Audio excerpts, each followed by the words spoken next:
সেলিম, কিরে একটা বিষয় মোর মাথা ধরে না। কি বিষয় রে? এই যে ভুট্টাং গাড়িছো না, হ্যাঁ তো এইটা ভুট্টা থেকে এটা উপর তুলিছে, হ্যাঁ দেখেছিস? হ্যাঁ এটা ফুলিছে নিচত।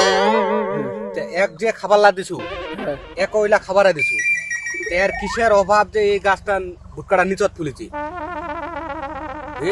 হ্যাঁ এই যে নিচত ফুলিছে, এটা কিসের অভাব? এই যে একদম গোড়াত ফুলিছে। ভুট্টা কিন্তু এরকম গোড়াত ফুলে না, এটা কপালও লাগে। তা কি শর্ট পড়ছে মোক জানাও, যে মোর ভাই এই শর্ট পড়ছে, মেয়ে গোরত ফুলিছু।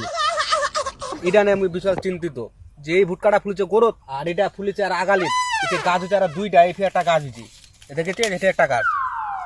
তো ভাই তোর কিসের অভাব? তোর অনুরোধ তোর উপর মোর, তুই কহ তুই গোড়াত ফুলিল কেন? ভুট্টা কিন্তু গোড়াত ফুলে না দোষ, বুঝছিস? তা তোর উপর অনুরোধ, তুই কেঙ্গো গোড়াত ফুলিছে তুই মোক জানা। তা এটা কি শর্ট? এটা হয়তো বা পুষ্টি শর্ট মনে হয়, বা মাল মেডিসিন পায়নি। মাল মেডিসিন পাইনি।